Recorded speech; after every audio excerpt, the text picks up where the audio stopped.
So once again, dear students, I am in front of you. Last time we had been discussing regarding human heart. We had discussed its main structure. इसके structure हमने पूरा discuss किया. जहाँ पर हमने ये discuss किया ये मोस्टली बना होता है खास किस्म के मसल्स का जिनको हम बोलते हैं कार्डिक मसल्स. और वो टायरलेसली आफ्टर बर्थ टायरलेसली वो स्टार्ट होते हैं, वो कंट्रैक्शन और रिलैक्सेशन कराते हैं and they last up unto death. ये फेनामिना एक बंदे के साथ रहता है जब तक वो जिंदा है. So they show the process of contraction and relaxation. And after that we had observed human heart. It's comprised of four chambers. ये चार chambers का बना है. The upper two chambers are being called as collectively auricles and the lower two are being called as ventricles. तो जहाँ पर हमने देखा कि right auricle and we are having here left auricle, we are having here one more right ventricle and we are having here left ventricle. ये चार chambers हमने देखे और हमने इसके साथ ये भी देखा कि our mammalian heart, human heart, myogenic heart होता है. और मायोजेनिक हार्ट हमने बोला कि जहाँ पर हम देखते हैं कि हार्ट के ही अंदर हम देखते हैं कि एक कॉमन स्ट्रक्चर होता है. We are having nerves and we are having the initiation of heart, working of heart. It starts within the heart. Rather we say that the heart beat is controlled by the heart muscles inside the heart. वो जो rhythmicity होती है, वो जो contraction relaxation का मसला होता है, वो जो इनिशिएशन होती है वर्किंग की, वो हार्ट मसल्स खुद कंट्रोल करते हैं, जनरेट करते हैं. और in spite of that we had seen one more type of heart जिसको हम बोलते हैं न्यूरोजेनिक हार्ट, जो मोस्टली आर्थ्रोपोड्स और कुछ मोलस्कस में पाया जाता है. तो वहाँ पर हमने देखा वो जो हार्ट होता है there is a set of ganglions, nerve ganglions होते हैं जो हार्ट के ही नज़दीक होते हैं मगर हार्ट से बाहर होते हैं, lying outside the heart but very close to heart. और वो इनिशिएट करते हैं heart beat. Such type of heart is being called neurogenic. Now आज हम आपके सामने डिस्कस करेंगे वर्किंग ऑफ हार्ट. ये जो हार्ट होता है, ह्यूमन हार्ट होता है, how it pumps blood to various parts of the body. तो हमने देखा कि मोस्टली ह्यूमन हार्ट जो होता है ये इसकी वर्किंग डिपेंड होती है upon the contraction and expansion of auricles and ventricles both. Auricles और वेंट्रिकल्स का मिला जुला कंट्रैक्शन भी होता है और मिला जुला उनका रिलैक्सेशन भी होते हैं. और उस अमल से हम देखते हैं कि जो ब्लड होता है उसको अकॉर्डिंगली ट्रांसपोर्ट किया जाता है, उसको अकॉर्डिंगली धकेल दिया जाता है to different body parts. Now जरा पहले इस डायग्राम की तरफ देख लीजिए. यहाँ पर मैंने आपको यहाँ पर बोला कि upper two chambers we are having a right auricle and we are having a left auricle. तो हमने इससे पहले भी आपको बोला राइट आरिकल में ही एक स्ट्रक्चर होता है जिसको हम बोलते हैं एसए नोड. और एसए नोड की मैंने खासियत आपको ये बोली, SA node sino atrial node. तो मैंने लास्ट लेक्चर में हमने एसए नोड डिस्कस किया कि एसए नोड बना होता है कुछ एसेसरी या सेकेंडरी चैम्बर्स जो हमारे मेमलियन हार्ट में होते हैं, वो मर्ज होते हैं और वो गवर्न करते हैं कॉमन स्ट्रक्चर जिसको हम बोलते हैं SA node. It is SA node sinoatrial node और sino auricular node that initiates the heart beat. और इससे जो हार्ट बीट इनिशिएट होती है, यही हार्ट बीट हम देखते हैं कि पूरी पूरी हार्ट के चैम्बर्स में फ्लो होते हैं via this AV node through bundle of his along with these Purkinje fibers, along with these secondary we can say ramifications muscle fibers.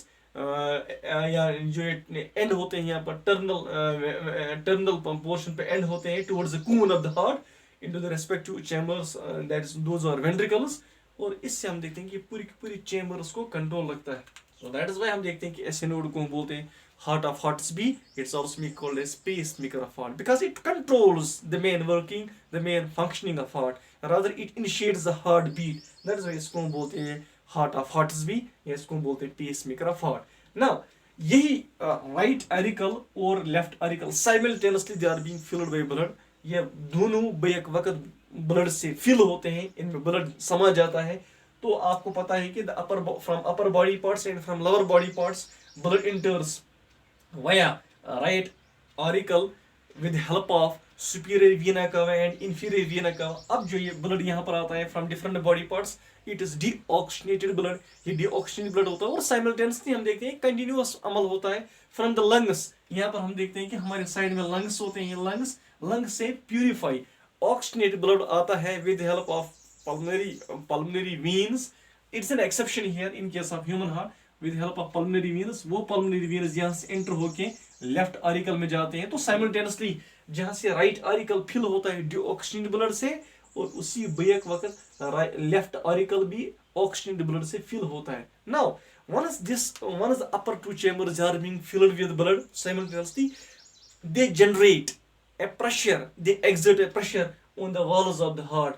जो हार्ट होते हैं अपर चेम्बर्स के वॉल्स होते हैं, they develop a pressure, इनमें pressure develop होता है. once they are filled with much more blood, जब इनमें ज़्यादा ब्लड आ जाता है, the pressure is being exerted on the outer walls of the heart, and simultaneously both the openings of the two chambers, that is from the right auricle और right ventricle के बीच में 3 valves होते हैं, muscular flaps होते हैं, जिनको हम बोलते हैं ट्राइकस्पिड वेल्व्स, जो यूनिडायरेक्शनली ओपन होते हैं. और यहाँ से हम देखते हैं कि लेफ्ट ऑरिकल और लेफ्ट वेंट्रिकल के बीच में 2 सुराख होते हैं, पोर्स होते हैं, मस्कुलर फ्लैप्स होते हैं, जिनको हम बोलते हैं बाइकस्पिड वेल्व या आप बोल सकते हैं मिडर वेल्व. तो दोनों हम देखते हैं बेक वक्त with help of that pressure ये नीचे की तरफ डाउनवर्ड्स पुश करते हैं ब्लड को, and the blood rashes into the lower two chambers respectively.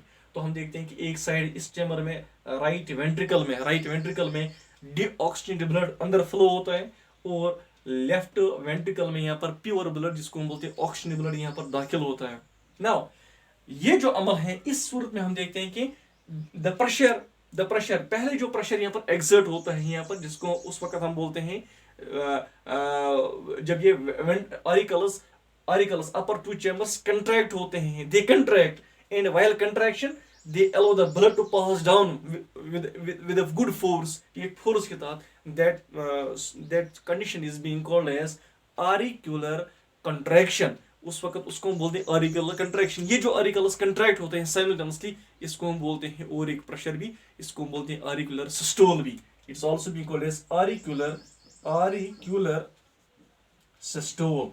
Auricular systole.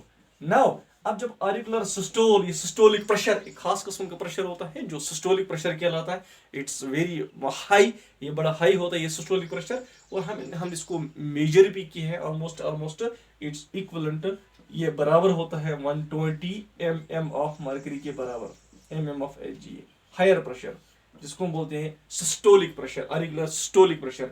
तो ये ब्लड यहाँ पर इन रेस्पेक्ट टू नीचे वाले लवर चेम्बर्स में दाखिल होता है.